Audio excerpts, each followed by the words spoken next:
The band Sugar Ray would struggle early on in their career. Their first album was a colossal failure and resulted in them nearly getting dropped by their label, but it would be a certain celebrity and another band who gave the band their big lucky break. In today's video, let's discuss what happened. Sugar Ray would form in the mid-80s, being born out of another band named the Tories, which originally featured guitarist Rodney Shepherd and drummer Stan Fraser, who were mod revivalists who were named after, of course, the British party in power at the time in the UK. They would soon add frontman Mark McGrath and bassist Murphy Cargus, with the members hailing from Newport Beach. They soon changed their name to Shrinky Dinks and started out as a cover band playing parties. They soon became known for frontman Mark McGrath's stage antics, which involved climbing walls or swinging objects at the audience. They soon became aware that you couldn't make a career in the music industry unless you could write your own songs. They started to write a few original tunes with titles like Lick Me, Gold Digger, and Caboose. It would be McGrath's best friend of nearly 4 decades, a guy named Mick G, who would later go on to become a huge music video and movie director who helped the band out by offering to shoot a music video for Caboose.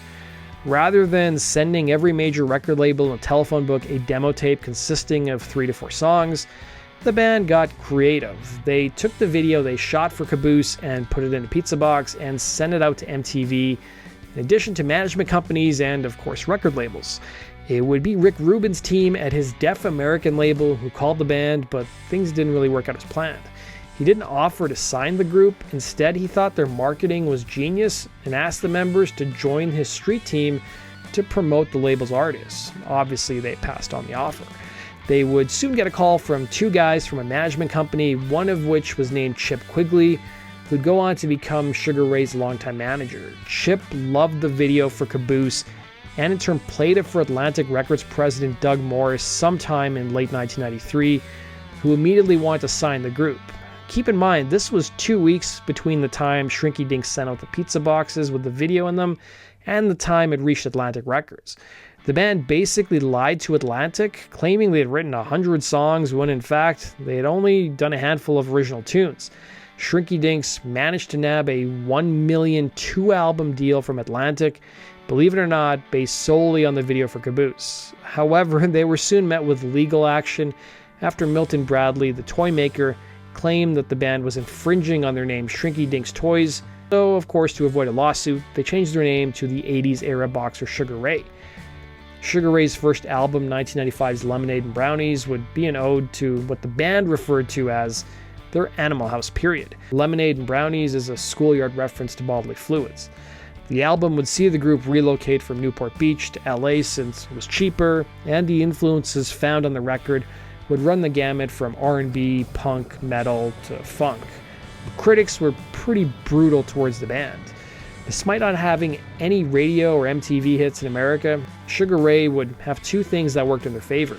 They found popularity overseas in Europe, with McGrath crediting the success of groups like Rage Against the Machine as paving the way for them. Lemonade and Brownies was enough of a success overseas that Atlantic Records kept giving the band money to tour Europe 6 or 7 times.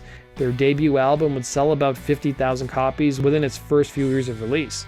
With the group's first album proving to be a huge disappointment commercially, Atlantic floated the proposition of simply buying the Sugar Ray still had 2 shows left on their American tour, and it would be one of Mark McGrath's friends who worked in Atlantic in the metal department who saw a golden opportunity. McGrath's friends suggested that Sugar Ray do a cover of shock jock Howard Stern's childhood band electric comic book song Psychedelic Bee. The Meat Puppets were originally supposed to cover the tune, but they couldn't do it for whatever reason. Howard Stern loved Sugar Ray's cover and continued to play it on his show. Atlantic was so enthusiastic about the free publicity, they flew the band out to New York and put them up in hotels to appear on Stern's syndicated program to perform the song live. Now you have to remember, this was back when people actually bought records and Howard Stern was still relevant and commanded a massive audience. Years later, McGrath would credit Stern with saving the band's career. To pay homage to Stern, they would include their cover of Psychedelic Bee on their greatest hits album years later. The momentum from the group's Stern appearance was enough to convince Atlantic Records to let Sugar Ray record a second album. They would record their second record, Floored, which produced the massive summer hit in 1997, Fly, which resulted in the record selling over 2 million copies stateside. That does it for today's video, guys. Thanks for watching, and as always, if you have suggestions for future topics, let me know in the comment section below, and we'll see you again in Rock and Roll Stories 2. Take care.